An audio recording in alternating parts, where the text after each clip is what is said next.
નમસ્કાર વિદ્યાર્થી મિત્રો, એમડી એજ્યુકેશનમાં ફરી એક વખત આપ સૌનું હાર્દિક સ્વાગત છે. વિદ્યાર્થી મિત્રો, ધોરણ 12 વિષયનામાના મૂળ તત્વો અંતર્ગત અગાઉ આપણે પ્રકરણ 1, 2 અને 3 પૂર્ણ કરેલા છે. આજે આપણે નવું પ્રકરણ શરૂ કરી રહ્યા છીએ, પ્રકરણ નંબર 4, ભાગીદારીનું પુનર્ગઠન.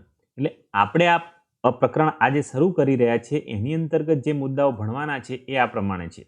પ્રકરણ 4, ભાગીદારીનું પુનર્ગઠન. શરૂઆત કરીશું આપણે પ્રકરણના ગુણભારથી. કેટલા ગુણભારનું આ પ્રકરણ છે તે, કેવા પ્રશ્નો પૂછાય છે તે. સાથે સાથે પ્રકરણમાં જે ભણવાના છીએ તેમાં ભાગીદારીનું પુનર્ગઠન એટલે શું, ભાગીદારોના ભાગમાં ફેરફાર કોને કહેવાય, ભાગીદારોનો ત્યાગ અને લાભ કોને કહીશું, તેમજ ત્યાગનું પ્રમાણ અને લાભનું પ્રમાણ એટલે શું અને કેવી રીતે એ મેળવવું. અને એ જ અંતર્ગત આપણે પાઠ્યપુસ્તકમાં જે ઉદાહરણ 1 થી 6 આપેલા છે એ 1 થી 6 ઉદાહરણનો આપણે અભ્યાસ કરવાનો છે કે જે તમારા બોર્ડના પેપરમાં વિભાગ C ની અંદર એક દાખલો ચોક્કસ પૂછાય છે. બરોબર, તો શરૂઆત કરીએ આજના આપણા આ પ્રથમ વિડીયો લેસનની. પ્રકરણ 4, ભાગીદારીનું પુનર્ગઠનનું પ્રથમ વિડીયો લેસન. શરૂઆત કરીશું આપણે ગુણભારથી. બરાબર, તો બોર્ડની પરીક્ષામાં આ તમારું જે પ્રકરણ છે એ 5 માર્કનો ગુણભાર ધરાવે છે. તો કેવી રીતે ડિસ્ટ્રીબ્યુટ થયેલા છે 5 માર્ક? તો વિભાગ A ની અંદર તમને એક વિકલ્પ પૂછાય છે 1 માર્ક્સનો. વિકલ્પનો માર્ક્સ તમને ખબર છે. વિભાગ B માં ટૂંકા પ્રશ્નો હોય છે, એમાં 1 ગુણનો તમારે ટૂંકો પ્રશ્ન આ પ્રકરણમાંથી પૂછાવાનો છે. અને વિભાગ C ખૂબ જ અગત્યનો 3 માર્કનો આમાંથી એક દાખલો પૂછાય છે. એટલે 3 માર્ક તો આપણા રોકડા છે.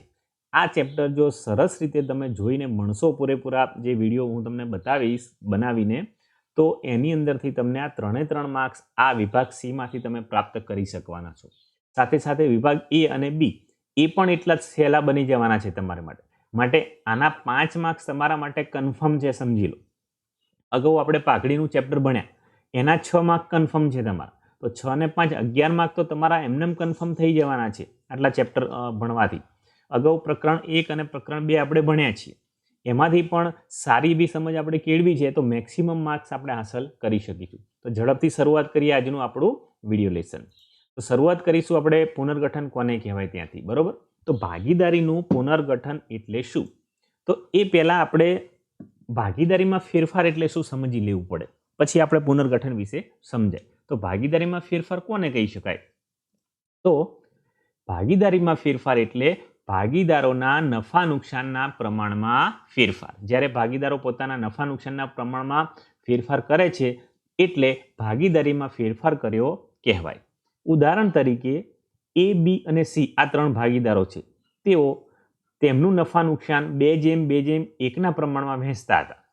હવે પછી તેઓએ સર્વસંમતિથી એવું નક્કી કર્યું કે નફો નુકસાન 3:1:1 પ્રમાણમાં વહેંચવાનું. તો શું થયું? ભાગીદારીમાં નફા નુકસાનનું પ્રમાણ બદલાયું, એટલે કે એમની ભાગીદારીમાં ફેરફાર થયો ગણાય.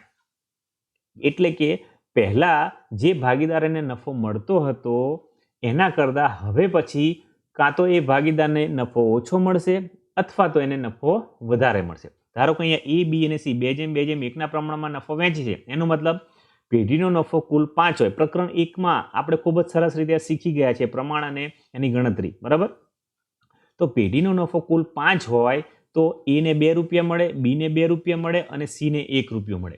હવે પ્રમાણ બદલાય છે કે 3:1:1 કરે છે, એટલે કે હવે જો કુલ નફો 5 હોય તો A ને 3 રૂપિયા મળશે, B ને 1 રૂપિયો મળશે અને C ને 1 રૂપિયો મળશે. પહેલા શું હતું? A ને 2 રૂપિયા મળતા હતા, એની જગ્યાએ હવે 3 મળશે. B ને 2 રૂપિયા મળતા હતા, એની જગ્યાએ 1 મળશે. જ્યારે C ને તેના નફામાં કોઈ ફેરફાર થતો નથી. એનો મતલબ શું થયો કે B ને પહેલા 1 રૂપિયો ઓછો મળતો તો એના બદલે 1 રૂપિયો વધારે મળે છે, જ્યારે B ને 2 રૂપિયા મળતા હતા એના બદલા 1 રૂપિયો ઓછો મળે છે. એટલે કે B ને નફામાં ઘટાડો થાય છે, જ્યારે A ના નફામાં વધારો થાય છે. તો આ થયું ભાગીદારીમાં ફેરફાર, અને ભાગીદારીમાં ફેરફાર કહેવાય. બરોબર, હવે આ ફેરફાર થવાના કારણો શું, શા માટે આ પ્રમાણ ચેન્જ કરવું પડે? તો એના માટેની 3 બાબતો છે. તો એક તો ચાલુ ભાગીદારો વચ્ચે નફા નુકસાનની ફાળવણીના પ્રમાણમાં ફેરફાર થાય. કયા કારણસર થાય એ તમને સમજીએ આપણે પછી. એક બાબત આ, તો ભાગીદારી બદલાઈ.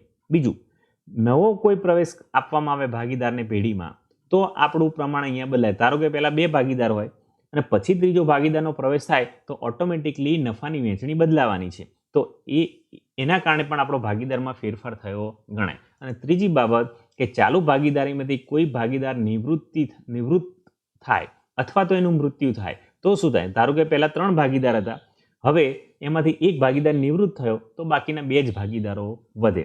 તો 2 ભાગીદારોને ઓટોમેટિકલી તેમાં નફામાં ભાગમાં ફેર પડવાનો છે, બરોબર? કારણ કે જે ભાગીદાર નિવૃત્ત થાય છે એના ભાગનો નફો એમને મળવાનો છે. તો ત્યાં આપણે નફા નુકસાનનું પ્રમાણ બદલાય છે. પણ આપણે આ પ્રકરણમાં શું છે કે ફક્ત ચાલુ ભાગીદારો વચ્ચે નફા નુકસાનની ફાળવણીના પ્રમાણમાં ફેરફાર થાય છે એ જ સમજવાનું છે, બરોબર? બાકીની જે 2 બાબતો છે એ અલગથી પ્રકરણો છે આપણી પાસે. ભાગીદારના પ્રવેશનું અલગથી પ્રકરણ છે અને ભાગીદારની નિવૃત્તિ કે મૃત્યુનું અલગથી પ્રકરણ આપણી પાસે છે. તો એમાં આપણે એ વખતે ભણવાનું છે. આજે ફક્ત આપણે આ પ્રકરણમાં ચાલુ ભાગીદારો વચ્ચે નફા નુકસાનની ફાળવણીના પ્રમાણમાં ફેરફાર થાય છે એ જ આપણે આ પ્રકરણની અંતર્ગત ભણવાનું છે, બરાબર? તો ચાલુ ભાગીદારો વચ્ચે નફા નુકસાનના પ્રમાણમાં ફેરફાર અંતર્ગત શું કહી શકાય કે ચાલુ ભાગીદારો નીચેના કારણોસર પરસ્પર સંમતિથી નફા નુકસાનના પ્રમાણમાં ફેરફાર કરી શકે છે. અહીંયા કીધું હતું ને કે ભાગીદારી બદલાય, ફેરફાર કેમ કરવો પડે છે? તો કયા કારણથી એ લોકો એમનું નફા નુકસાનનું પ્રમાણ બદલે છે? તો કોઈ ભાગીદાર કોઈ પણ કારણસર જો ધંધાનું સંચાલન કરી શકે તેમ ન હોય તો એ લોકો શું કરશે? એ ભાગીદારને સંચાલનમાંથી મુક્તિ આપશે, પણ બીજા ભાગીદાર સંચાલન કરશે તો એ સંચાલન કરવા માટે એ એમનો હક વધારે માગશે, નફામાં ભાગ વધારે માગશે. માટે એ લોકો એમનું શું કરવું પડે? નફા નુકસાનનું પ્રમાણ બદલવું પડે. એટલે કે જે ભાગીદારને સંચાલન કરવામાંથી મુક્તિ આપે છે એને ઓછો નફો આપવાનો અને બીજો ભાગીદાર જે સંચાલન કરવા તૈયાર થાય એને વધારે નફો આપવાનો. બીજું કયું કારણ કે ધંધા માટે જો કોઈ ભાગીદાર પૂરતો સમય આપી શકે તેમ ન હોય તો એનો નફો આપણે ઘટાડવો પડે, માટે નફા નુકસાનનું પ્રમાણ બદલવું પડે. એ જ રીતે ધંધાના કાર્યબોજમાં જો ફેરફાર થયો હોય, એટલે કે દરેક ભાગીદારો જે કંઈ કાર્ય કરતા હોય કોઈ પણ કારણસર જો એકબીજાના કાર્યબોજમાં વધારો ઘટાડો થાય તો એ પ્રમાણે એ લોકો તેમની ભાગીદારીમાં ફેરફાર કરે છે, એટલે કે નફા નુકસાનના પ્રમાણમાં ફેરફાર કરે છે. તો આવા કારણોસર ચાલુ ભાગીદારો તેમનું નફા નુકસાનનું પ્રમાણ બદલે છે, બરોબર? અને આ નફા નુકસાનનું પ્રમાણ બદલે એના આધારે આપણે હવે ભાગીદારીનું પુનર્ગઠન સમજવાનું. તો ભાગીદારીનું પુનર્ગઠન એટલે શું? તો એ કશું જ નથી, એમના નફા નુકસાનના પ્રમાણમાં ફેરફારને આધારે નવી ભાગીદારી બને છે એને કહેવાય પુનર્ગઠન. તો વ્યાખ્યાની દ્રષ્ટિએ આપણે લખવાનું, તમને પરીક્ષામાં પ્રશ્ન પૂછાય કે ભાગીદારીનું પુનર્ગઠન એટલે શું? તો તમારે ફક્ત એક જ વાક્ય લખવાનું છે કે ભાગીદારી પેઢીનું પુનર્ગઠન એટલે જુદા જુદા કારણોસર ભાગીદારીમાં થતો ફેરફાર. અહીં કારણો દર્શાવવાના નથી, કારણો આપણે સમજી લીધા. કયા? આ 3 કારણો સમજ્યા અને પહેલા કારણ માટેના પણ અંદર પેટા કારણો આપણે અહીંયા સમજી લીધા. એટલે ભાગીદારીનું પુનર્ગઠન કોને કહીશું? કે જુદા જુદા કારણોસર ભાગીદારીમાં થતો ફેરફાર એટલે ભાગીદારીનું પુનર્ગઠન. ફરીથી ભાગીદારી બનાવવી એને કહેવાય પુનર્ગઠન. પુનઃ એટલે ફરીથી, ગઠન એટલે બનાવવી. ફરીથી ભાગીદારીનું ગઠન કરવું એને કહેવાય પુનર્ગઠન. પણ વ્યાખ્યાની દ્રષ્ટિએ આ શબ્દો આપણે લખવાના, જુદા જુદા કારણોસર ભાગીદારીમાં થતો ફેરફાર.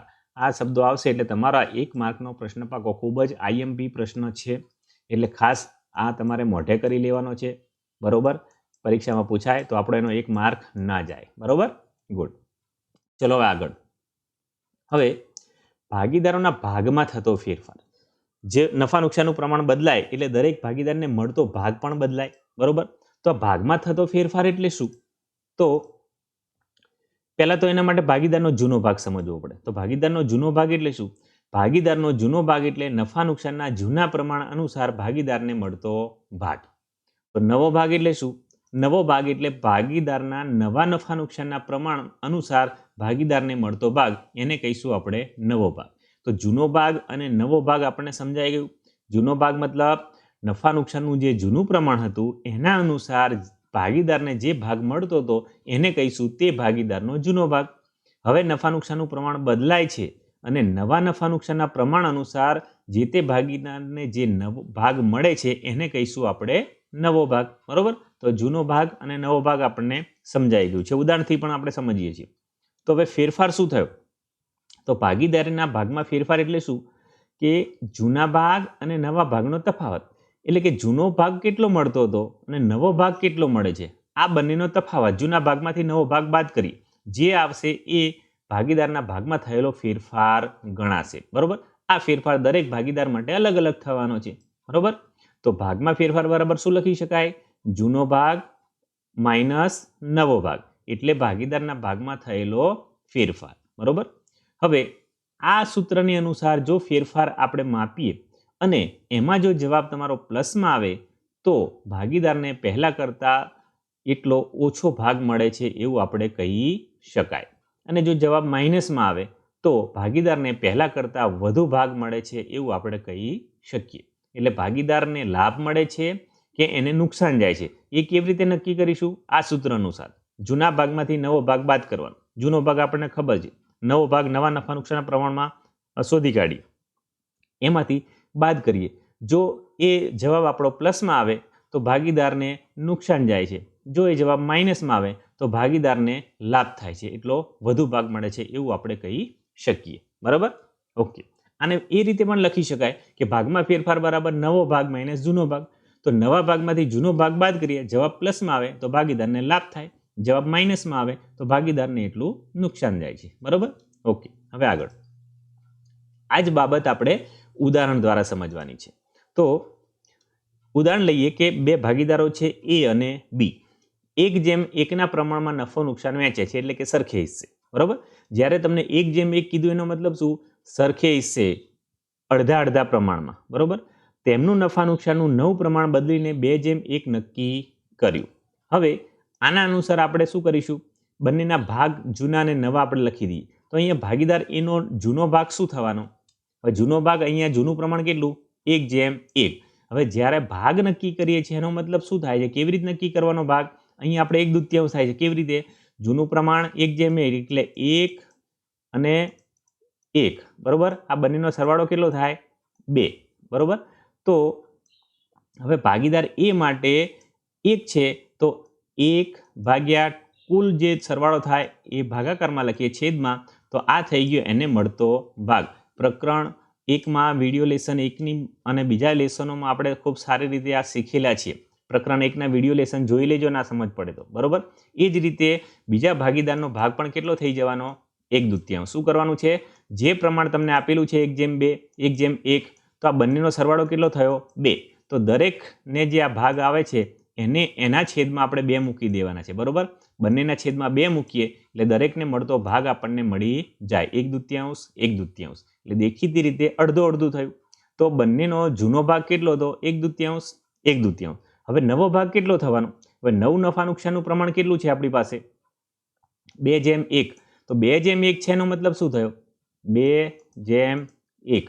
હવે 2 અને 1, 2 વત્તા 1 કેટલા થાય? 3.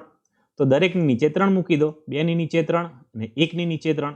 બરોબર, એટલે કે ભાગીદાર એ નો ભાગ થયો 2/3 અને ભાગીદાર બી નો ભાગ થયો 1/3. તો આ થયો એમનો નવો ભાગ. તો આપણે અહીંયા નવો ભાગ લખી દઈએ કે ભાગીદાર એ નો નવો ભાગ 2/3 અને ભાગીદાર બી નો નવો ભાગ 1/3. બરોબર, કશું જ કરવાનું નથી. ભાગ નક્કી કરવા માટે 2 અને 1 નો સરવાળો 3 અને દરેક જે સંખ્યા છે બંનેની એને 3 વડે ભાગી નાખવાનો. તો 2/3, 1/3 આ થયો ભાગ. એટલે કે આ ભાગ કેવી રીતે થયો? 1 રૂપિયામાંથી 1 ભાગમાંથી નક્કી થતો ભાગ. બરોબર, 2/3 અને 1/3 નો મતલબ 1 ભાગમાંથી નક્કી થતો ભાગ. આ બંનેનો સરવાળો કરીએ તો આપણો જવાબ 1 આવે. 2/3 વત્તા 1/3 કરીએ તો આપણને 1 જવાબ મળે. એટલે કે જો કુલ ભાગ 1 હોય તો ભાગીદાર એ ને 2/3 મળે અને ભાગીદાર બી ને 1/3 મળે છે. બરાબર, ઓકે. હવે ભાગમાં ફેરફાર જોઈએ. તો ભાગમાં ફેરફાર બરાબર શું? જૂનો ભાગ માઇનસ નવો ભાગ. તો ભાગીદાર એ માટેનો ફેરફાર જોઈએ આપણે. તો ભાગીદાર એ નો જૂનો ભાગ કેટલો? 1/2. બરોબર, નવો ભાગ કેટલો? 2/3. આ જૂનો ભાગ આપણે અહીંયા લખ્યો અને નવો ભાગ જે તો અહીંયા લખ્યો. બરોબર, તો 1/2 માંથી 2/3 ની બાદબાકી કરવાની. હવે આ સાદી અને સિમ્પલ રીત મેં તમને પ્રકરણ 1ના વિડીયો લેસનમાં સમજાવેલી છે. એટલે કે આના માટે આપણે શું કરવું પડે? જ્યારે આનું સાદું રૂપ આપવાનું થાય આ બાબતનું, એટલે આપણે એના છેદ સરખા કરવા પડે. તો અહીંયા છેદ અહીંયા 2 છે અને બીજામાં 3 છે. તો આના છેદ સરખા કરવા શું કરવાનું? સિમ્પલ રીત, જો તમને એનો લસા ન ફાવતો હોય તો આ બંને છેદની સંખ્યાઓનો ગુણાકાર કરી નાખવાનો. તો કેટલો થાય? તો 6. આનો ગુણાકાર 6. તો દરેકની નીચે આપણે 6 લાવવાના. તો અહીંયા 1/2ની નીચે 6 લાવવા હોય તો 2ને આપણે કેટલા વડે ગુણીએ? 3 વડે, બરોબર? તો 6 મળે. તો ઉપરની સંખ્યાને પણ આપણે 3 વડે ગુણવા પડે. મતલબ સીધો મતલબ ચોકડી ગુણાકાર કરવાનો. એટલે કે આ બંનેનો ગુણાકાર એટલે કેટલો થાય? 6, બરોબર? હવે ઉપરની સંખ્યાને શું કરવાનું છે તમારે? ચોકડી ગુણાકાર. એટલે 1ને 3 વડે ગુણાકાર અને આ 2ને 2 વડે ગુણાકાર. તો 1ને 3 વડે ગુણીએ એટલે કેટલા થાય? 3. અને બીજી સંખ્યા માટે 2ને 2 વડે ગુણીએ એટલે કેટલા થાય? 4. એટલે કે 3/6 અને 4/6, બરોબર? તો -3/6 - 4/6 આવી ગયું. હવે નીચેના છેદ સરખા છે તો એને એક જ વાર લખીશું અને ઉપરની સંખ્યાઓની આપણે વચ્ચેના ચિહ્ન અનુસાર બાદબાકી કરીશું. તો 3 - 4/6. જવાબ કેટલો આવશે? 3માંથી 4ની બાદબાકી થાય એટલે આપણને -1 મળે. એટલે આપણે અહીંયા -1/6 જવાબ લખીશું. તો આપણો જવાબ શેમાં આવ્યો છે? ઋણમાં આવ્યો છે. જવાબ આપણને માઇનસમાં આવે છે. તો અહીંયા લખેલું કે માઇનસમાં જો મળે તો એ ભાગીદાર લાભ મેળવે છે એવું કહી શકાય. તો એને ફાયદો થાય છે. તો ભાગીદાર 1ને અહીંયા ફાયદો થાય છે. અને કેટલો ફાયદો થાય છે? 1/6 ભાગનો ફાયદો થાય છે, બરાબર? તો ભાગીદાર 1ને ફાયદો થાય છે નવા નફાના નુકસાનના પ્રમાણને આધારે. તો અહીંયા 2 જ ભાગીદાર છે. તો એક ભાગીદારને જો ફાયદો થતો હોય તો ઓટોમેટિકલી બીજા ભાગીદારને નુકસાન જવાનું છે. અને કેટલું નુકસાન જશે? ભાગીદાર એને જેટલો ફાયદો મળ્યો છે એટલું જ. એ પણ આપણે શોધી લઈએ. તો ભાગીદાર બી માટે શું થશે? જૂનો ભાગ કેટલો? 1/2. નવો ભાગ કેટલો? 1/3. તો 1/2માંથી 1/3ની બાદબાકી. છેદ સરખા કરીએ, બંને નીચે 6 લાવીએ તો અહીંયા ઉપર 1 × 3 એટલે 3 અને આ બાજુ 2 × 1 એટલે 2. છેદ સરખા છે એટલે એક જ વાર છેદમાં લખીશું અને ઉપર 3 - 2 તો 3માંથી 2 જાય તો 1. પણ અહીંયા જવાબ પ્લસમાં આવે છે 1/6. જ્યારે જવાબ પ્લસમાં આપણને મળે છે અહીંયા એટલે આ ભાગીદારને નુકસાન જાય છે. તો પહેલા ભાગીદારને શું થતો હતો? ફાયદો. જ્યારે બીજા ભાગીદારને નુકસાન થાય છે. અહીંયા એને લાભ મળતો હતો ભાગીદાર એને, જ્યારે ભાગીદાર બીને નુકસાન જાય છે. કેટલું નુકસાન જાય છે? 1/6 ભાગનું. એટલે કે ભાગીદાર એને જેટલો લાભ મળ્યો હતો એટલું એને નુકસાન જાય છે. એટલે જ્યારે 2 ભાગીદારો હોય અને નફા નુકસાનનું પ્રમાણ બદલાય ત્યારે કોઈ એક ભાગીદારને મળતો લાભ એ બીજા ભાગીદારને મળતા નુકસાન જેટલો ગણાય છે. તો એ નુકસાનને આપણે ત્યાગ કહીશું, બરોબર? તો જે ભાગીદારને ઓછો ભાગ મળે છે એ ભાગીદાર ત્યાગ કરે છે એવું આપણે કહીશું. તો જ્યારે 2 ભાગીદારો હોય ત્યારે એક ભાગીદારને મળતો લાભ એ બીજા ભાગીદારનો ત્યાગ બને છે, બરાબર? એટલે અહીં શું કહી શકાય કે ભાગીદાર એને 1/6 ભાગ વધુ મળે છે જ્યારે ભાગીદાર બીને 1/6 ભાગ ઓછો મળે છે, બરોબર? એટલે એક ભાગીદાર એને એટલો ભાગ બીજા ભાગીદારને આપી દે છે. સીધો જ આનો અર્થ આવો થાય છે. સમજાઈ ગયું ને ઉદાહરણ દ્વારા? તો આને શું કહેવાય છે? ભાગમાં ફેરફાર થયો કહેવાય. તો એના જ આધારે આપણે ભાગીદારને થતો લાભ અને ભાગીદારે કરેલો ત્યાગ સમજવાનું છે, બરોબર? તો ભાગીદારનો ત્યાગ અને લાભ. તો કોને ત્યાગ કહીશું ને કોને લાભ કહીશું એ હવે સમજી લઈએ. તો જો ભાગીદારને પહેલાં કરતાં ઓછો ભાગ મળતો હોય તો તે ભાગીદાર ત્યાગ કરે છે તેમ કહેવાય. અગાઉના ઉદાહરણમાં આપણે જોયું કે ભાગીદાર બીને ઓછો લાભ ફાયદો થાય છે, એટલે કે એને ભાગ ઓછો મળે છે નફાનો, માટે એ ભાગીદાર એટલો ત્યાગ કરે છે એવું કહી શકાય. એટલે ભાગીદારનો નવો ભાગ એ શું હોય? જૂના ભાગ કરતાં ઓછો હોય છે. જ્યારે ભાગીદારને નવા નફા નુકસાનના પ્રમાણ અનુસાર એનો નવો ભાગ એ જૂના ભાગ કરતાં જો ઓછો હોય તો એ ભાગીદાર ત્યાગ કરે છે એવું આપણે કહી શકીએ. એટલે કે જૂના ભાગમાંથી નવો ભાગ બાદ કરતાં જે ભાગ મળે એને ત્યાગ કહેવાય. ત્યાગનું સૂત્ર આવશે, યાદ રાખો. ત્યાગ કોને કહીશું? જૂના ભાગમાંથી નવા ભાગની બાદબાકી. એટલે જવાબ મળે એને કહીશું આપણે ત્યાગ. અને જો આ સૂત્ર અનુસાર જવાબ માઇનસમાં મળે તો એ ભાગીદારને લાભ થયો છે એવું કહી શકીશું આપણે, બરોબર? તો ત્યાગનું સૂત્ર ખાસ ધ્યાનમાં રાખજો. જ્યારે ભાગીદારનો ત્યાગ શોધવાનો હોય ત્યારે શું કરવાનું છે? જૂના ભાગમાંથી નવા ભાગની બાદબાકી. જે જવાબ આવશે એ ભાગીદારનો ત્યાગ ગણાશે. પ્લસમાં જવાબ આવે તો જ ત્યાગ ગણાય, પણ જો જવાબ માઇનસમાં આવે તો લાભ ગણાશે. ધ્યાન રાખજો. ત્યાગના સૂત્ર અનુસાર જો જવાબ પ્લસમાં આવે તો ત્યાગ ગણાય, પણ જવાબ માઇનસમાં આવે તો એ ભાગીદાર લાભ પામે છે, લાભ કરે છે એવું આપણે ગણી લેવાનું છે. બરોબર. તો આ થયું આપણું ત્યાગનું સૂત્ર, જૂનો ભાગ માઇનસ નવો ભાગ. બરાબર. ઓકે, ઉદાહરણ દ્વારા સમજીએ. એ અને બી 1:1 પ્રમાણમાં નફો નુકસાન વહેંચે છે. નવું પ્રમાણ 2:1. અગાઉ જે ઉદાહરણ હતું એ જ ઉદાહરણ આપણું. બરોબર. તો હવે આપણે લાભ અને ત્યાગ જોઈ લઈએ. તો ભાગીદાર એનો જૂનો ભાગ 1/2, બીનો જૂનો ભાગ 1/2, નવો ભાગ એનો 2/3, બીનો 1/3. બરોબર. તો હવે આપણે ત્યાગની વાત કરીએ તો બંનેના ત્યાગ શોધવાના છે આપણે. બરોબર. તો ત્યાગ બરાબર જૂનો ભાગ માઇનસ નવો ભાગ. તો ભાગીદાર એ માટે શું થઈ જશે? જૂનામાંથી નવાની બાદ બાકી. તો જવાબ આપણને માઇનસમાં મળે છે. તો માઇનસમાં જ્યારે જવાબ મળે ત્યાગના સૂત્ર અનુસાર તો એ ભાગીદાર ત્યાગ નથી કરતો પરંતુ લાભ મેળવે છે એવું કહી શકીએ. જ્યારે ભાગીદાર બીનું આપણે જો શોધીએ તો જૂનો ભાગ 1/2, નવો ભાગ 1/3. બંનેની બાદબાકી કરતા જવાબ આપણને પ્લસમાં 1/6 આવે છે. એટલે કે ભાગીદાર બી 1/6 ભાગનો ત્યાગ કરે છે અને એ ત્યાગ એ બીજા ભાગીદારનો લાભ બને છે. બરોબર. અગાઉ સમજ્યા તે જ અનુસાર ખ્યાલ આવી ગયો. એટલે જ્યારે ત્યાગ શોધવાનો હોય ત્યારે આપણે ત્યાગનું સૂત્ર યુઝ કરવાનું છે અને તમને દાખલામાં લાભ શોધવાનું કીધું હોય તો લાભનું સૂત્ર. હવે આપણે લાભ કોને કહેવાય એ સમજી લઈએ. ચલો, ભાગીદારનો લાભ. તો ભાગીદારનો લાભ કોને કહીશું કે જો ભાગીદારને પહેલા કરતાં વધુ નફો મળતો હોય તો તે ભાગીદાર લાભ મેળવે છે તેમ કહેવાય. સીધી જ બાબત છે ને. એટલે કે ભાગીદારનો નવો ભાગ એ જૂના ભાગ કરતાં વધુ હોય, એટલે કે નવો ભાગ જે હવે અત્યારે મળે છે એ જૂના ભાગ કરતાં વધારે હશે તો દેખીતી રીતે ભાગીદારને લાભ મળે એવું આપણે કહી શકીએ. એટલે જો લાભ શોધવો હોય ભાગીદારનો તો શું કરવું પડે? ભાગીદારમાંના નવા ભાગમાંથી જૂનો ભાગ બાદ કરવાનો. આ સૂત્રને અનુસાર આપણને લાભ મળે છે. પરંતુ આમ કરતાં જો જવાબ માઇનસમાં મળે તો એ ભાગીદાર ત્યાગ કરે છે એવું કહી શકીએ. તો એનું સૂત્ર શું છે? તો લાભનું સૂત્ર ખાસ ધ્યાન રાખજો, નવો ભાગ માઇનસ જૂનો ભાગ. ત્યાગનું સૂત્ર કયું હતું? જૂનો ભાગ માઇનસ નવો ભાગ.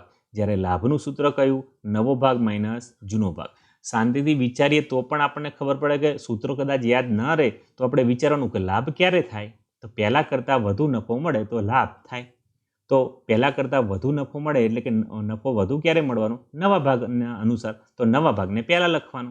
તો નવો ભાગ પ્રથમ લખીએ, એમાંથી જૂનો ભાગ બાદ કરીએ તો આપણને લાભ મળે. બરોબર. પણ આમ કરતાં જો જવાબ માઇનસમાં, આનો જવાબ જો તમને પ્લસમાં આવશે તો એ લાભ છે તમારા માટે. બરોબર. પણ જવાબ માઇનસમાં આવે તો તમારા માટે એ ત્યાગ ગણવાનો છે. બરોબર. એટલે એ પણ ખાસ રાખવાનું કે લાભના સૂત્ર અનુસાર જો જવાબ માઇનસમાં આવે તો ત્યાગ, ત્યાગના સૂત્ર અનુસાર જો જવાબ માઇનસમાં આવે તો લાભ. બરોબર. પરસ્પર વ્યસ્ત સંબંધ દર્શાવે છે. ઓકે, ઉદાહરણ દ્વારા સમજૂતી. ઉદાહરણ જોઈએ. એ અને બી 2:1 પ્રમાણમાં નફો નુકસાન વહેંચે. નવું પ્રમાણ બદલીને 3:2 કર્યું. તો આપણે લાભની ગણતરી જોઈએ બંને ભાગીદારોની. તો પહેલાં તો બંનેના જૂના ભાગ લખી નાખીએ. તો જૂનો ભાગ કેટલો થશે? 2/3 અને 1/3. હવે આ સમજવાની જરૂર નથી, તમને ઓટોમેટિકલી ખબર છે. 2 અને 1 3 એટલે કે 2/3 એ અને 1/3 બીનો ભાગ થશે. બરોબર. તો આ થયો એમનો જૂનો ભાગ. તો નવો ભાગ કેટલો થશે આવડશે હવે તમને. 3:2 નો મતલબ 3 ને 2 5 એટલે કે 3/5 અને 2/5. તો ભાગીદાર એનો નવો ભાગ 3/5 અને ભાગીદાર બીનો નવો ભાગ 2/5. બરોબર. ઓકે, હવે આપણે લાભનું સૂત્ર લખીએ. લાભ બરાબર નવો ભાગ માઇનસ જૂનો ભાગ. તો ભાગીદાર એનો લાભ કેટલો થાય? જુઓ, નવો ભાગ કેટલો? 3/5. જૂનો ભાગ કેટલો? 2/3. તો 3/5માંથી 2/3ની બાદ બાકી. હવે અહીંયા છેદ સરખા કરવાના એટલે આપણે સીધું શું કરવાનું કે બંનેની નીચે જે છેદ છે એનો ગુણાકાર એટલે 5 × 3 એટલે કે બંનેની નીચે આપણે 15 લાવવાના. બરોબર. તો 5ની જગ્યાએ 15 લાવવા માટે 5ને આપણે 3 વડે ગુણીએ છીએ. તો આ 3ને પણ આપણે 3 વડે ગુણવાના. તો 3ને 3 વડે ગુણીએ તો કેટલા થાય? 9. એ જ રીતે 3ને આપણે કેટલા વડે ગુણીએ? 5. એટલા માટે આપણને મળ્યા 15. તો અહીંયા આપણે 5 વડે ગુણાકાર કર્યો તો 2ને પણ આપણે આ 5 વડે ગુણવાના અને 2ને 5 વડે ગુણીએ એટલે કેટલા મળે? 10. બરોબર. તો એ રીતે આપણને 9/15 - 10/15 મળે છે. બરોબર. છેદ સરખા કરતા. હવે છેદ સરખા છે એટલે છેદમાં એક જ વખત 15 લખીશું અને ઉપર જે આંકડા છે, જે ચિહ્ન છે એનું એ જ રાખીશું. 9 - 10, 9 - 10. હવે 9માંથી 10 જાય તો -1 રહેશે, બરોબર. માટે આપણે અહીંયા શું લખીશું? માઇનસમાં જવાબ લખીએ છીએ, -1/15, બરોબર. તો લાભના સૂત્ર અનુસાર જવાબ આપણને માઇનસમાં મળે તો શું કહેવાય? ત્યાગ. એ ભાગીદારને લાભ નથી મળતો પરંતુ એ ભાગીદાર ત્યાગ કરે છે એવું કહેવાય છે. હવે ભાગીદાર બી. તો અહીંયા જુઓ, ભાગીદાર બી ને ઓટોમેટિકલી તમારો જવાબ પ્લસમાં 1/15 આવવો જોઈએ, કારણ કે અહીંયા ફક્ત 2 જ ભાગીદારો છે. એટલે એક ભાગીદારનો ત્યાગ એ બીજા ભાગીદાર માટે લાભ બને છે, બરોબર. ચેક કરી લઈએ આપણે. તો ભાગીદાર બીનો લાભ, નવું પ્રમાણ કેટલું? ભાગીદારનો નવો ભાગ 2/5, જૂનો ભાગ 1/3, બરોબર. એટલે નવો ભાગ જે 2/5 છે એ આપણે પહેલા લખવાનો, કે જે આપણે અહીંયા લખી નાખ્યો છે, ઓકે. અને જૂનો ભાગ 1/3 છે એ આપણે બાદ કરવાનો છે, કે જે આપણે અહીંયા લખી દીધો, ઓકે. હવે એના છેદ સરખા કરો. 15, 5 × 3 15. તો અહીંયા 2 અને 3 ચોકડી ગુણાકાર આવશે. 2 નો 3 સાથે ગુણાકાર, 1 નો 5 સાથે ગુણાકાર. તો 2 3 6 અને 1 5 5, બરોબર. હવે છેદ સરખા કરી એટલે 15 એક વાર લખીશું. 6માંથી 5ની બાદ બાકી એટલે +1. તો આપણો જવાબ ઓટોમેટિકલી +1/15 આવી ગયો. તો પ્લસમાં જવાબ આવે તો લાભ થયો. તો સમજાઈ ગયું? લાભના સૂત્ર અનુસાર જ્યારે જવાબ પ્લસમાં આવે તો લાભ, જવાબ માઇનસમાં આવે તો ત્યાગ. એ જ રીતે ત્યાગના સૂત્રમાં શું થતું હતું? જવાબ પ્લસમાં આવે તો ત્યાગ, માઇનસમાં આવે તો લાભ, વિરુદ્ધમાં, બરોબર. ઓકે, સમજાઈ ગયું? તો ખાસ સમજો કે જો 2 ભાગીદારો હોય તો એક ભાગીદારનો લાભ એ બીજા ભાગીદાર માટે ત્યાગ બને છે, અને જો 3 ભાગીદારો હોય ત્યારે જો 2 ભાગીદારો ત્યાગ કરતા હોય તો તેમના ત્યાગનો સરવાળો એ ત્રીજા ભાગીદારનો લાભ બને છે, અને જો 2 ભાગીદાર લાભ મેળવતા હોય તો તેમના લાભનો સરવાળો એ ત્રીજા ભાગીદારનો ત્યાગ બને છે. એટલે કે 3 ભાગીદારમાં જો એક ભાગીદાર જો લાભ મેળવતો હોય તો એ ભાગીદાર બાકીના જે 2 ભાગીદારો ત્યાગ કરે છે એના ભાગ જેટલો લાભ મેળવે. એટલે કે એ નો લાભ બરાબર બી નો ત્યાગ વત્તા સી નો ત્યાગ.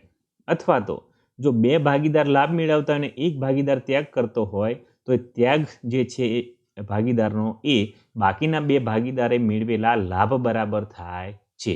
એટલે કે એક ભાગીદારનો ત્યાગ બરાબર બાકીના 2 ભાગીદારોએ મેળવેલા લાભનો સરવાળો. આ ખૂબ અગત્યનું છે. જ્યારે આપણે પ્રવેશ અને નિવૃત્તિના પ્રકરણો ભણવાના છે ત્યારે આ બાબત ખૂબ કામમાં આવવાની છે આપણે, બરોબર. એટલે આ પણ આપણે ખૂબ સારી રીતે આપણા મગજમાં બેસાડવાનું છે, ઓકે. ચલો હવે ત્યાગનું પ્રમાણ અને લાભનું પ્રમાણ. અત્યાર સુધી આપણે ત્યાગ કોને કહેવાય અને લાભ કોને કહેવાય, કેટલો ત્યાગ ભાગીદાર કરે અને કેટલો લાભ ભાગીદાર કરે છે આપણે સમજી લીધું. પણ હવે એમાંથી જે ત્યાગ થાય છે ત્યાગનું પ્રમાણ અને લાભ થતો હોય તો લાભનું પ્રમાણ કેવી રીતે શોધવું એ આપણે જોઈએ. તો ત્યાગનું પ્રમાણ એટલે શું? પ્રશ્ન પૂછાય પરીક્ષામાં. તો જ્યારે ચાલુ ભાગીદારો વચ્ચે નફા નુકસાનની વહેંચણીના પ્રમાણમાં ફેરફાર થાય ત્યારે અમુક ભાગીદારોને નફાનો પહેલા ભાગ જે મળતો હતો તેના કરતાં ઓછો ભાગ મળે છે. એટલે જે પ્રમાણમાં નફાનો ભાગ ઓછો મળે તે પ્રમાણને ત્યાગનું પ્રમાણ કહે છે, બરાબર. જ્યારે એક કરતાં વધારે ભાગીદાર ત્યાગ કરતા હોય ત્યારે તેઓએ કરેલા ત્યાગને આપણે પ્રમાણ સ્વરૂપે દર્શાવી શકીએ છીએ. કોઈ એક ભાગીદારે કરેલા ત્યાગને પ્રમાણ સ્વરૂપે દર્શાવી શકાતું નથી. તેમનો ત્યાગ ભાગ સ્વરૂપે જ આપણે દર્શાવીએ છીએ. એટલે કે 2 ભાગીદારોની વાત કરીએ તો એક ભાગીદાર ત્યાગ કરે અને એક ભાગીદાર લાભ કરે છે. એટલે કે ત્યાગનું પ્રમાણ દર્શાવાય નહીં. ત્યાગનું પ્રમાણ શોધવું હોય તો જો 2 ભાગીદારો ત્યાગ કરતા હોય તો એ 2 ભાગીદારો કેટલા પ્રમાણમાં ત્યાગ કરે છે એ આપણે પ્રમાણ સ્વરૂપે દર્શાવી શકીએ છીએ, બરાબર. ઓકે, તો ઉદાહરણ નંબર 1 તમારું પાઠ્યપુસ્તકમાં ઉદાહરણ નંબર 1 આપેલું છે એ આપણે અહીંયા સમજીએ. શું આપ્યું છે? રામ, શ્યામ અને ઘનશ્યામ એક ભાગીદારીની પેઢીમાં સરખે હિસ્સે નફો નુકસાન વહેંચતા ભાગીદારો છે. હવે અહીંયા તમને કીધું સરખે હિસ્સે, બરોબર. તો સરખે હિસ્સેનો મતલબ શું કરવાનો? 3 ભાગીદારો છે તો 1:1:1 એને કહેવાય સરખે હિસ્સે, બરોબર. 1:1:1. તમે કહેશો કે સાહેબ પ્રમાણ નથી આપ્યું અહીંયા, તો આ પ્રમાણ તમારે લખવાનું. સરખો હિસ્સો મતલબ દરેકને એક સરખો ભાગ મળે એટલે 1:1:1. 2:2:2 પણ લખી શકાય, 3:3:3 પણ લખી શકાય, પણ સૌથી નાની સંખ્યાના સ્વરૂપમાં આપણે લખીશું 1:1:1. 2 ભાગીદારો હોત તો 1:1 લખાય. જ્યારે સરખા હિસ્સાની વાત આવે તો 2 ભાગીદારો હોય તો 1:1, 3 ભાગીદારો હોય તો 1:1:1 અને 4 ભાગીદારો હોય તો 1:1:1:1, બરોબર. તો આ થયું પ્રમાણ, આ સરખા હિસ્સાની વાત છે. હવે નવું પ્રમાણ એમને કેવું નક્કી કર્યું? 3:2:1નું. તો કયા ભાગીદારે કેટલો ત્યાગ કર્યો તે જણાવો. તો આપણે શોધવાનું છે. તો ત્યાગ શોધવાનો છે, તો ત્યાગના સૂત્ર ઉપરથી આપણને જવાબ એનો મળશે, બરાબર.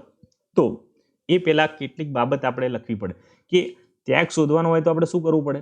દરેક ભાગીદારનો જૂનો ભાગ અને નવો ભાગ આ બંને આપણે શોધવો પડે. તો પહેલું બાબત આપણી કઈ થશે? દરેક ભાગીદારનો જૂનો ભાગ અને નવો ભાગ શોધવાનો. તો તેના માટે આપણે આવું કોષ્ટક સ્વરૂપ બનાવવાનું. તમારે કોષ્ટકના ખાના ન બનાવવા હોય તો સીધું જ તમારે લખી દેવાનું છે. શું લખવાનું છે? 3 ભાગીદારો છે, રામ, શ્યામ અને ઘનશ્યામ. અને અહીં આપણે પહેલાં શું લખશું? ભાગીદારોનું જૂનું પ્રમાણ. તો ભાગીદારનું જૂનું પ્રમાણ કેટલું? તો સરખે હિસ્સે, મતલબ 1:1:1. હવે ભાગ શોધવા માટે આપણે શું કરીએ? 3 એનો સરવાળો એટલે કે 3. તો દરેક ભાગીદારનો ભાગ કેટલો થાય? તો સિમ્પલ છે, તમે તરત જ કહેશો કે સર 1/3, 1/3, 1/3. દરેકના છેદમાં 3 લખવા પડે કારણ કે આનો સરવાળો 3 થાય છે માટે. તો આપણે દરેક ભાગીદારનો જૂનો ભાગ કેટલો થશે? 1/3, 1/3, 1/3, બરાબર. હવે ભાગીદારોનું નવું પ્રમાણ લખીએ આપણે. તો ભાગીદારોનું નવું પ્રમાણ 3:2:1. એનો કુલ સરવાળો કેટલો? 6. 3 + 2 + 1 બરાબર 6. હવે ભાગના સ્વરૂપે લખવું હોય તો શું કરવાનું? દરેકની નીચે આપણે જે સરવાળો છે એ લખી દઈશું, એટલે કે 6, એટલે કે 3/6, 2/6 અને 1/6. એટલે કે નવો ભાગ થશે દરેક ભાગીદારનો 3/6, શ્યામનો 2/6 અને ઘનશ્યામનો 1/6, બરાબર. તો જૂનો ભાગ અને નવો ભાગ બંને વસ્તુ આપણી પાસે મળી ગયું છે. તો એના ઉપરથી આપણે ત્યાગ શોધવાનું. તો ત્યાગનું સૂત્ર આપણને ખબર છે, ખ્યાલ છે ને? આગળ ભણ્યા તે મુજબ ત્યાગ બરાબર જૂનો ભાગ માઇનસ નવો ભાગ. હવે અહીં એક બાબત આપણે યાદ રાખવાની. શું? જવાબ પ્લસમાં આવે તો ત્યાગ, માઇનસમાં આવે તો લાભ, બરાબર. દરેક સૂત્રમાં એવું, લાભનું હોય તો જવાબ, પ્લસમાં આવે તો લાભ, માઇનસમાં આવે તો ત્યાગ, બરાબર. તો અહીંયા ત્યાગના સૂત્ર અનુસાર આપણે ગણતરી કરીએ છીએ તો ત્યાગનું સૂત્ર થયું જૂનો ભાગ માઇનસ નવો ભાગ. તો દરેક ભાગીદાર માટે શોધીએ. તો પહેલાં શું કરીશું? ભાગીદાર રામનો આપણે ત્યાગ શોધીશું. તો રામનો ત્યાગ તો એનો જૂના ભાગમાંથી નવા ભાગની બાદબાકી. તો રામનો જૂનો ભાગ કેટલો? તો રામનો જૂનો ભાગ કેટલો છે અહીંયા? 1/3. અને રામનો નવો ભાગ કેટલો? 3/6, બરાબર. તો 1/3માંથી આ 3/6ની બાદબાકી કરવાની આવશે, બરાબર. તો રામનો ત્યાગ બરાબર 1/3 માઇનસ 3/6. હવે અહીં છેદ સરખા કરવાના છે, બરાબર. હવે છેદ સરખા કરવાના તો અહીંયા 6 છે, અહીંયા 3 છે. તો 3 દુ 6 એટલે 3ને 2 વડે ગુણીએ તો 6 થઈ જાય છે. તો અહીંયા 6 તારી 18 છેદમાં લાવવાની જરૂર રહેતી નથી, બરાબર. તો આપણે છેદમાં 6 જ રાખીશું. તો અહીંયા 6 છે, ફક્ત અહીંયા 6 લાવવાના છે. તો શું થશે? આને 2 વડે ગુણવાના. તો ઉપરની સંખ્યાને પણ 2 વડે ગુણવા પડે. એટલે કે આને 6 લાવવા માટે આપણે 2 વડે ગુણીએ છીએ 3ને, તો આપણને 6 મળે છે. તો આને પણ આપણે 2 વડે ગુણવા પડે. એટલે કે 1 × 2 2 અને 3 દુ 6. તો નેક્સ્ટ સ્ટેપમાં આપણને શું મળશે? 1/3ની જગ્યાએ 2/6 થઈ જશે, બરાબર. અને આ આપણો જે ત્યાગનો જૂનો આપણી પાસે નવો ભાગ છે એનો જ લખીશું. એટલે કે હવે છેદ થઈ ગયા સરખા. તો એક જ વાર નીચે 6 લખીશું અને ઉપર 2 - 3 આવશે. એટલે કે બરાબર 2 - 3/6. જવાબ આપણો શેમાં આવશે? 2માંથી 3 જાય તો -1. એટલે કે -1/6 આપણો આવ્યો જવાબ.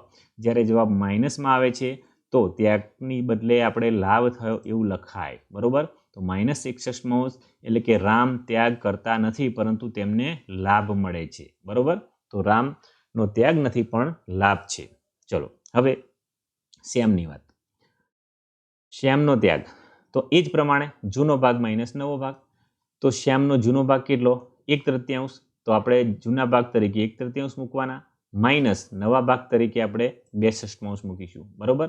તો બરાબર 1/3 માઇનસ 2/6. હવે અહીં 6 લાવવા છે એટલે એઝ ઇટ ઇઝ જે આપણે અહીંયા પ્રોસિજર કરી હતી એ જ પ્રમાણે 1/3ની જગ્યાએ આપણે શું આવી જશે? 2/6. કારણ કે 6 લાવવા હોય તો 2 વડે ગુણવાના. તો ઉપરની સંખ્યાને પણ 2 વડે ગુણવાના. તો 1/3ની જગ્યાએ 2/6 અને આ 2/6 2/6 જ રહેશે. બરાબર. હવે જો 2/6માંથી 2/6 જાય એટલે 0 થાય. એ ડાયરેક્ટ આપણને ખબર પડે કારણ કે બંને સંખ્યા સરખી છે.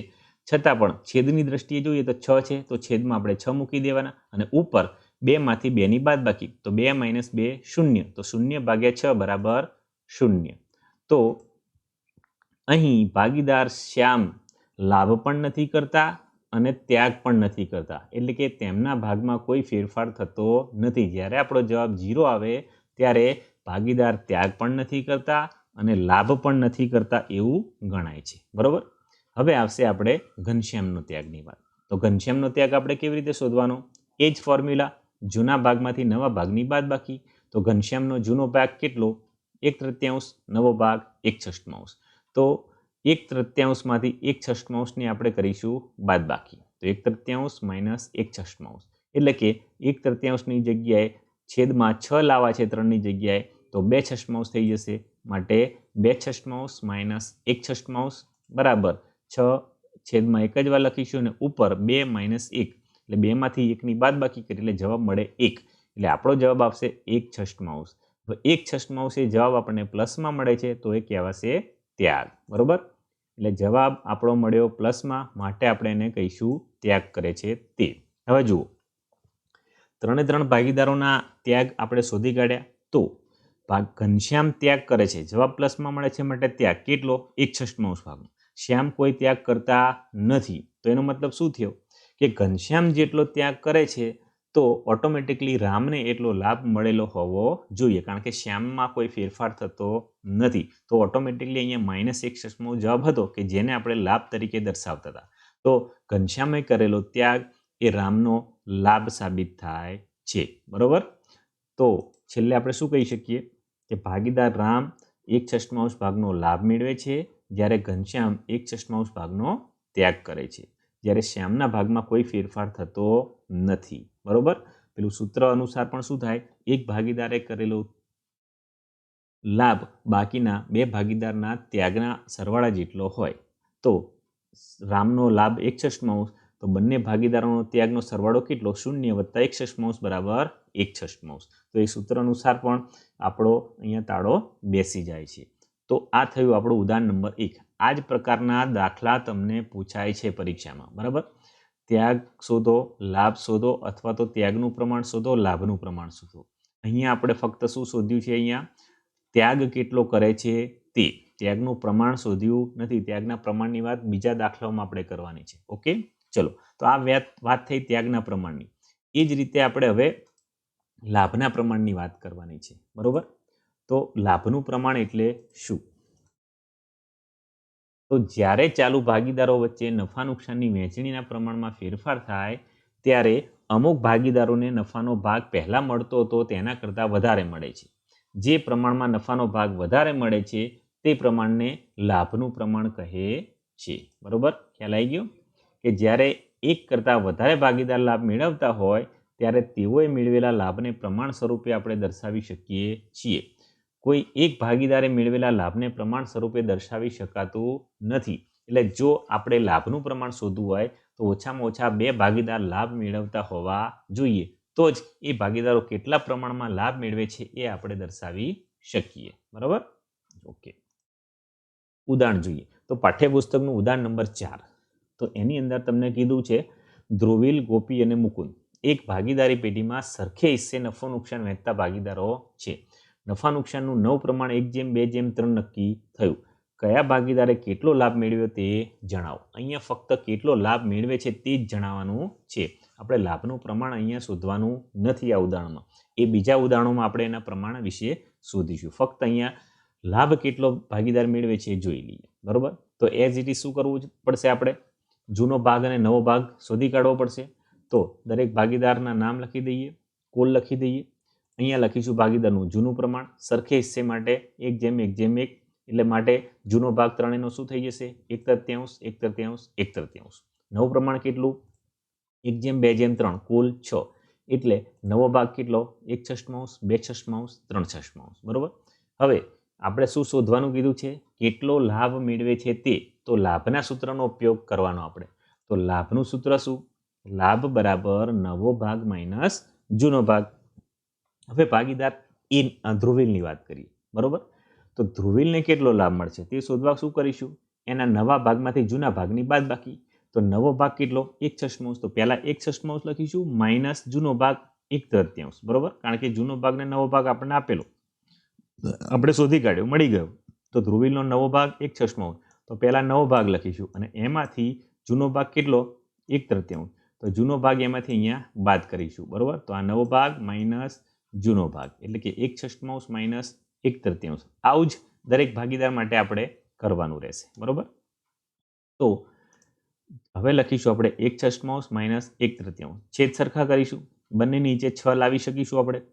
પહેલા સંખ્યામાં 6 છે, બીજું જે આપણી પાસે 1/3 છે એમાં 6 લાવવા છે, તો 3ને 2 વડે ગુણવાના, ઉપરની સંખ્યાને પણ 2 વડે ગુણવાના, પહેલા ઉદાહરણની જેમ જ, બરોબર. તો અહીંયા 1/6 માઇનસ 1/3 જગ્યાએ શું થઈ જશે, 2/6, કારણ કે 3ને આપણે 6માં કન્વર્ટ કર્યા, તો ઉપરની સંખ્યાને પણ 3ને 6 લાવવા માટે 2 વડે ગુણ્યા, તો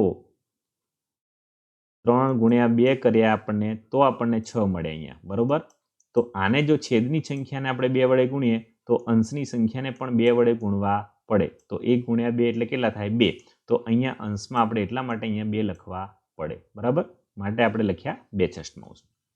હવે છેદ સરખા થઈ ગયા, તો ત્રીજું સ્ટેપ આપણું કયું આવશે, છેદમાં 6 લખીશું અને ઉપર જે સંખ્યાઓ છે એ બંનેની વચ્ચેના ચિહ્નનું માઇનસ છે માટે બાદબાકી, 1 માઇનસ 2.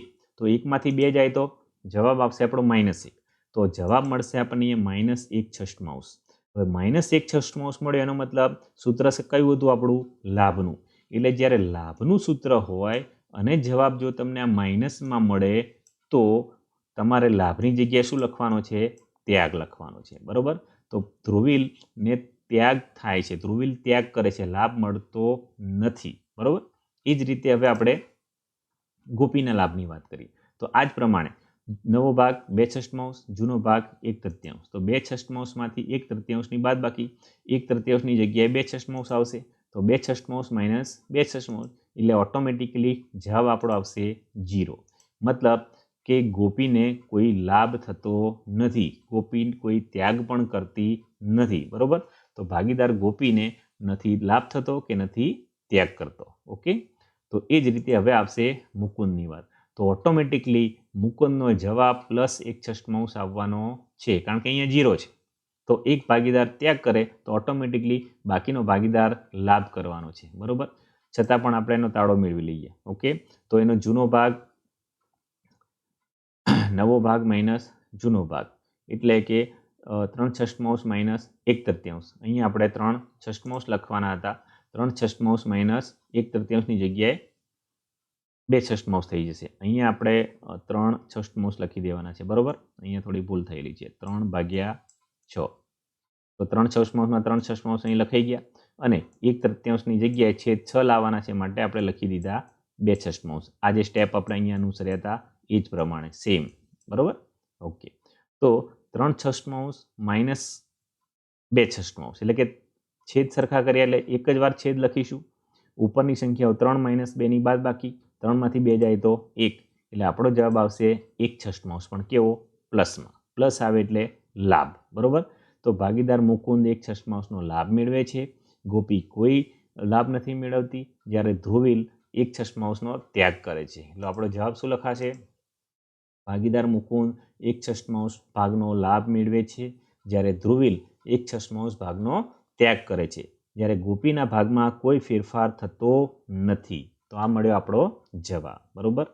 તો ભાગીદાર મેળવતા લાભ અને ભાગીદારે કરેલા ત્યાગના ઉદાહરણો આપણે 2 જોયા. હવે ત્યાગનું પ્રમાણ અને લાભનું પ્રમાણના ઉદાહરણો આપણે જોવાના છે, બરોબર. તો ઉદાહરણ નંબર 2 તમને પાઠ્યપુસ્તકમાં આપેલું છે. ભાવેશ, વિપુલ અને હિરલ 2:2:1 પ્રમાણમાં નફો નુકસાન વહેંચે છે, નવું પ્રમાણ 3:2:1 છે. એના ઉપરથી ત્યાગનું પ્રમાણ શોધો. તો એઝ ઇટ ઇઝ આપણે પહેલા શું કરવાનું છે, બંનેના ભાગ, જૂનો ભાગ અને નવા ભાગ ત્રણેય ભાગીદારોના લખી દેવાના છે શોધી. તો એના માટે ભાવેશ, વિપુલ, હિરલ અને કુલ સંખ્યા લખીશું. અહીંયા પહેલા લખીશું જૂનું પ્રમાણ જે છે 2:2:1, ટોટલ થાય 5. તો એના આધારે જૂનો ભાગ નક્કી થાય, 2/5, 2/5, 1/5, 5 ટોટલ છે, માટે દરેકના ભાગમાં 5 લખીશું આપણે છેદમાં, બરોબર? એ થયો એમનો જૂનો ભાગ. 9 પ્રમાણ 3:2:1, ત્રણેયનું ટોટલ 6, એટલે નવો ભાગ લખીશું તો દરેકના છેદમાં 6 લખીશું, એટલે કે 3/6, 2/6 અને 1/6. ઓકે, હવે આપણે ત્યાગનું પ્રમાણ શોધવાનું છે. તો ત્યાગનું પ્રમાણ શોધવા માટે સૌ પહેલા ત્યાગ શોધવા પડે, બરોબર? તો કેટલા ભાગીદારો ત્યાગ કરે છે એ આપણે શોધી કાઢીએ. જો 2 ભાગીદારો ત્યાગ કરતા હશે તો એ 2 વચ્ચેનું ત્યાગનું પ્રમાણ આપણે શોધી શકીશું. નહીં તો ફક્ત એક ભાગીદાર ત્યાગ કરતો હશે તો ફક્ત એ જ લખી શકાશે કે ફક્ત એક ભાગીદાર ત્યાગ કરે છે, બાકીના 2 ભાગીદારો લાભ મેળવે છે. તો અહીંયા શું થાય છે આપણે જોઈ લઈએ. તો ત્યાગનું સૂત્ર આપણને ખબર, જૂનો ભાગ માઇનસ નવો ભાગ. તો એ અનુસાર આપણે ત્રણેયના ત્યાગ શોધી કાઢીશું. તો સૌ પહેલા ભાવેશનો ત્યાગ. તો ભાવેશનો જૂનો ભાગ કેટલો? 2/5, નવો ભાગ 3/6. તો 2/5માંથી 3/6 બાદ બાકી, છેદ સરખા કરવાના. હવે જુઓ, અહીંયા 5 અને 6 છે, એટલે 5 અને 6 છેદ સરખા કરવા માટે આપણે શું કરીશું? ગુણાકાર કરી દઈશું. 5 ને 6, 5 ગુણ્યા 6 કેટલા થાય? 30. તો છેદમાં આપણે 30 લાવીશું. તો 30 લાવવા માટે આપણે આ બંનેનો ગુણાકાર કરી અને છેદની સંખ્યા લખી છે, એટલે ઓટોમેટિકલી આપણે અહીંયા ચોકડી ગુણાકાર કરવાનો, બરોબર? તો 2નો 6 વડે ગુણાકાર અને 3નો 5 વડે ગુણાકાર. તો 2 ગુણ્યા 6 કેટલા થાય? 12. અને 5 ગુણ્યા 3 કેટલા થાય? 15, બરોબર? તો એ મુજબ 12/30 અને 15/30, કારણ કે છેદમાં આપણે શું કર્યું છે? 30 લાવી દીધા છે. 6 ગુણ્યા 5 30, બંનેના છેદનો ગુણાકાર, એને આપણે સરખા છેદ કરવા માટે લઈ લીધો. ઓકે, તો છેદ સરખા થયા. હવે 30 તો ભાગ્યા 30, તો ઉપર શું કરવાનું? અંશમાં 12 માઇનસ 15, 12માંથી 15ની બાદ બાકી, એટલે આપણો જવાબ મળે માઇનસમાં. 12માંથી 15 જાય તો -3, એટલે જવાબ આપણે આવશે આપણો -3/30, કે જેને કહેવાશે લાભ, કારણ કે ત્યાગનું સૂત્ર છે અને માઇનસ જવાબ મળે તો ત્યાગની જગ્યાએ લાભ લખવાનો. ઓકે, હવે એ જ પ્રમાણે વિપુલનો ત્યાગ આપણે શોધી કાઢીએ. તો બંનેનો જૂનો ભાગ અને નવો ભાગ 2/5 - 2/6, છેદ આપણે હવે 30 જ થશે. તો એ પ્રમાણે આપણે છેદ સરખા કરી અને ઉપરની રકમો આપણે ચોકડી ગુણાકારની રીતે આપણે શોધી કાઢવાની છે. 2×6 = 12 અને 2×5 = 10, બરોબર? હવે 30 એકવાર લખીશું અને ઉપરની સંખ્યાઓની બાદ બાકી. 12 - 10, તો 12માંથી 10 જાય તો 2, તો જવાબ આવશે આપણો 2/30. હવે પ્લસમાં જવાબ આવે માટે ત્યાગ કરે છે. Okay, done. હવે વિપુલ પછી આવશે હિરલ. તો હિરલનો ત્યાગ કેટલો? તો એઝ ઇટ ઇઝ જૂના ભાગમાંથી નવા ભાગની બાદ બાકી. તો હિરલનો જૂનો ભાગ 1/5, નવો ભાગ 1/6, 1/5 - 1/6 બરાબર શું થઈ જશે? છેદમાં 30 લાવીશું. તો 30 લાવવા માટે અહીંયા હવે ચોકડી ગુણાકાર. તો 1નો 6 વડે ગુણાકાર એટલે 6, અને આ 1નો 5 વડે ગુણાકાર એટલે અહીંયા પણ 5. ખ્યાલ આવી ગયો? 5 ગુણ્યા 6 એટલે આપણે 30 લાવી દીધા છેદમાં, અને અહીંયા 1 ગુણ્યા 6 એટલે 6, અને આ 1 ગુણ્યા 5 એટલે અહીંયા પણ 5, બરોબર? તો હવે છેદ સરખા છે, તો છેદમાં 30 લખીશું અને ઉપરની સંખ્યાઓની બાદ બાકી. 6માંથી 5 જાય તો 1, તો જવાબ આવશે આપણો 1/3 પ્લસમાં, એટલે કે હિરલ પણ ત્યાગ કરે છે. તો જુઓ, અહીં 2 ભાગીદાર ત્યાગ કરે છે, જ્યારે એક ભાગીદાર લાભ મેળવે છે, બરોબર? તો શું લખી શકાય? કે ભાગીદાર ભાવેશ 3/30 ભાગનો લાભ મેળવે છે, જ્યારે વિપુલ 2/30 ભાગનો અને હિરલ 1/30 ભાગનો ત્યાગ કરે છે. આથી હવે આપણે 2 ભાગીદારો ત્યાગ કરે છે, તો આમનું ત્યાગનું પ્રમાણ આપણે શોધી શકીએ. તો ત્યાગનું પ્રમાણ કોનું મળશે? વિપુલ અને હિરલનું. તો વિપુલ અને હિરલનું ત્યાગનું પ્રમાણ શું થવાનું? 2/30 અને 1/30, બરોબર ને? જે ત્યાગ કરે છે લખી દેવાના. તો વિપુલ ત્યાગ કરે છે 2/30 અને હિરલ કરે છે 1/30, તો એ થઈ ગયું એનું પ્રમાણ 2/30 જેમ 1/30, બરોબર? છેદ સરખા હોય એટલે સીધું જ આપણે ઉપરના અંશની જે સંખ્યાઓ છે એને જ પ્રમાણ સ્વરૂપે લખી દઈશું, બરોબર? બરાબર 2/1, એટલે કે વિપુલ અને હિરલ 2/1 પ્રમાણમાં ત્યાગ કરે છે. તો આને કહેવાય ત્યાગનું પ્રમાણ, બરોબર? હવે જો પેલા સૂત્ર અનુસાર પણ જોઈ લો કે જો ફક્ત એક ભાગીદાર લાભ મેળવતો હોય તો તેને મેળવેલો લાભ બાકીના 2 ભાગીદારના ત્યાગના સરવાળા બરાબર હોય છે. તો અહીંયા ભાગીદારે કેટલો લાભ મેળવ્યો? 3/30, બરોબર? તો બાકીના 2 ભાગીદારો કેટલો ત્યાગ કરે છે? 2/30 અને 1/30. તો 2/30 અને 1/30 આ બંનેનો સરવાળો કરીએ તો આપણને જવાબ 3/30 મળે છે, બરોબર? કારણ કે છેદ સરખા છે. તો 2 + 1 એટલે કે 3, તો ઉપર અંશમાં 3 તો 3 30 તો એ આપણને તાળો પણ ત્યાં મળી જાય છે બરોબર એટલે અહીંયા આપણો જવાબ સાચો છે ઓકે તો આ તો આપણું ઉદાહરણ નંબર 2 એ જ રીતે હવે આપણે લાભનો પ્રમાણવાળું ઉદાહરણ જોઈએ તો પાઠ્યપુસ્તકનું ઉદાહરણ નંબર 5 ધ્યેય સિદ્ધિ અને પ્રાપ્તિ 1:1:1 જૂનું પ્રમાણ 1:3:3 નવું પ્રમાણ આના ઉપરથી લાભનું પ્રમાણ શોધવાનું હવે આપણે ફટાફટ લખીશું હવે ગ્રીપ આવી ગઈ છે આપણને બરોબર તો ધ્યેય સિદ્ધિ અને પ્રાપ્તિ જૂનું પ્રમાણ અને જૂના પ્રમાણના હિસાબે એમનો જૂનો ભાગ નવું પ્રમાણ લખવાનું નવા પ્રમાણ અનુસાર નવો ભાગ બરોબર 1/7 3/7 3/7 કારણ કે ટોટલ 7 થાય છે અહીં ટોટલ 3 થાય છે માટે છેદમાં 3 આવશે દરેકમાં હવે શું કરવાનું લાભ તો લાભનું સૂત્ર નવો ભાગ માઇનસ જૂનો ભાગ તો ત્રણેયના આપણે લાભ શોધી કાઢવાના તો ધ્યેયના લાભ માટે તો ધ્યેયનો પહેલા નવો ભાગ લખો 1/7 એમાંથી જૂનો ભાગ 1/3 બાદ કરો તો 1/7 નવો ભાગ માઇનસ 1/3 જૂનો ભાગ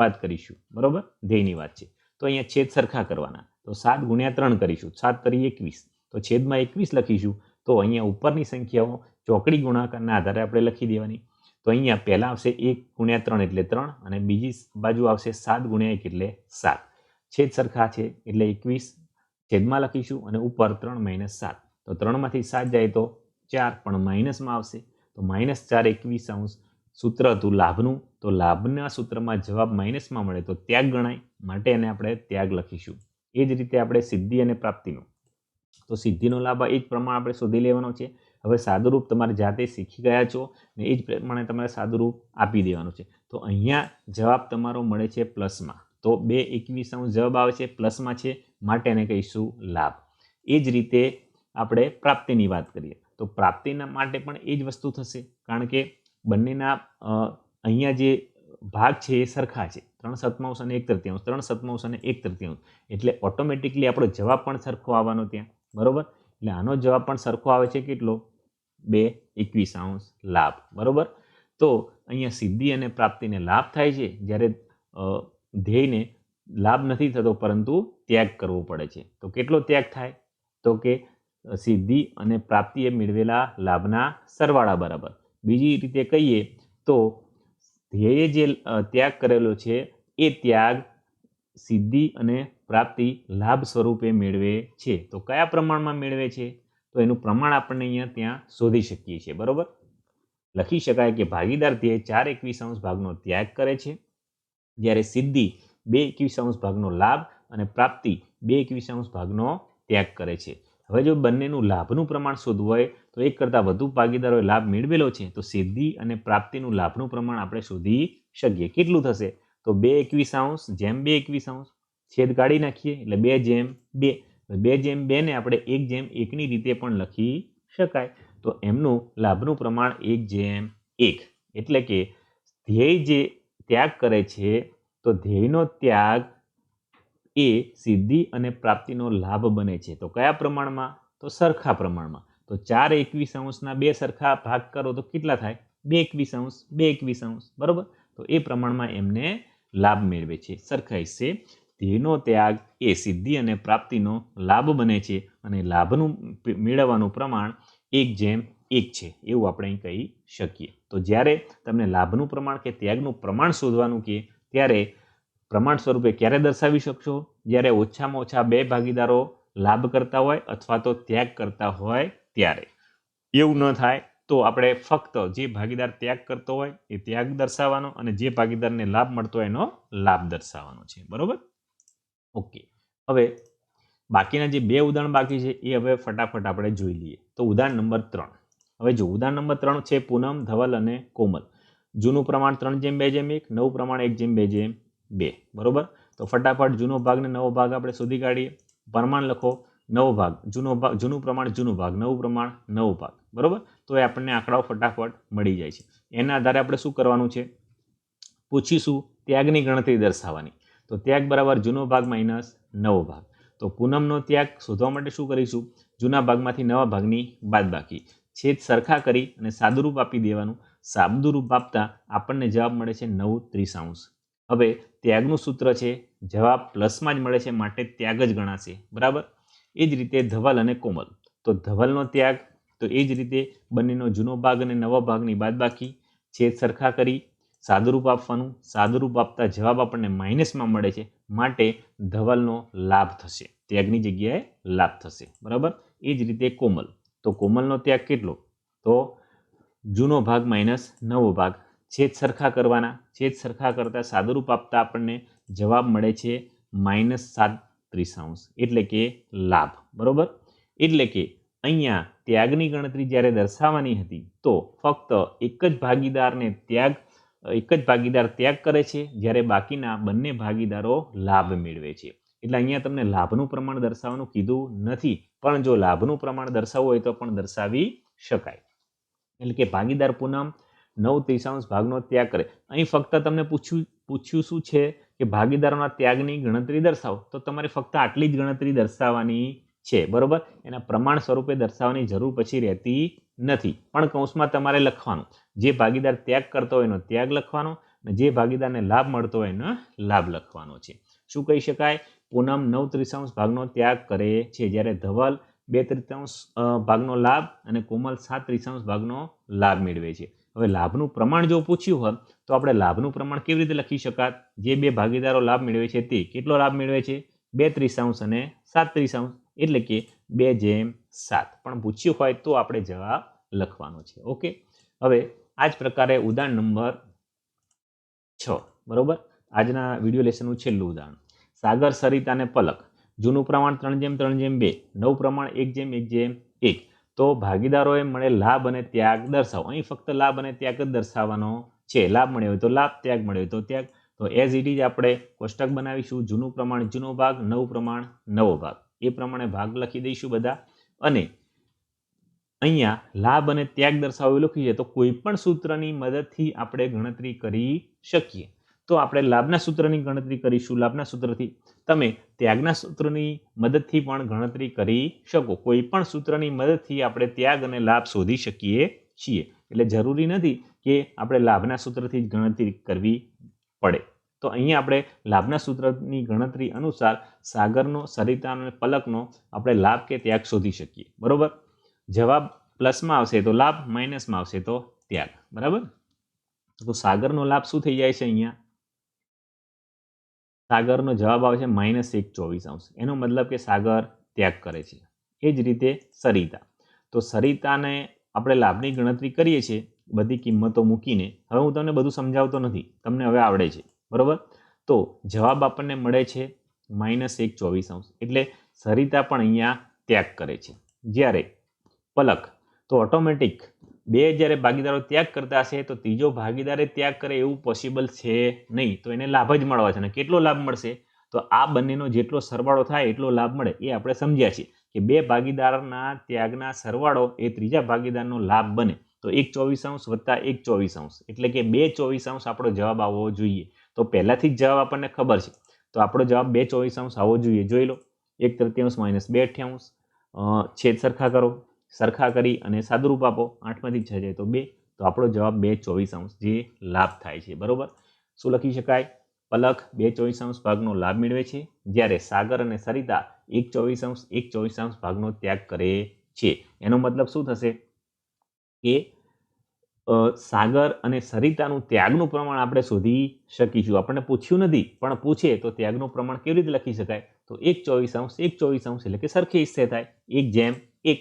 તો સાગર અને સરિતા 1/1 પ્રમાણમાં ત્યાગ કરે છે, તો આને કહેવાય ત્યાગનું પ્રમાણ. તો આ રીતે આપણે 1 થી 6 ઉદાહરણ જોઈ લીધા, ખૂબ જ સરસ. આ જ પ્રકારમાંથી કોઈ એક દાખલો તમને પૂછાવાનો છે, બરોબર. એટલે આજે જે દાખલા ભણ્યા છે એ તમારું ગૃહ કાર્ય છે. એટલે આજે ભણેલ ઉદાહરણ નંબર 1 થી 6 તમારે ફરીથી ક્લાસની નોટબુકમાં લખી જવાના છે. તેમજ સ્વાધ્યાયમાં તમને જે દાખલા આપેલા છે આ જ પ્રકારના 4 થી 9 પણ જાતે ગણવાના. નેક્સ્ટ વિડીયો લેસનમાં હું તમને ગણાવીશ, પણ તમારે એ જાતે ગણવાના છે. તો આ છે તમારું આજનું ગૃહ કાર્ય. વિડીયો લેસન ખૂબ લાંબુ થઈ ગયું, ઝડપથી પૂરું કરીએ છીએ. ફરીથી નેક્સ્ટ વિડીયો લેસનમાં આપણે મળીશું, ત્યારે સ્વાધ્યાયના દાખલા ગણીશું.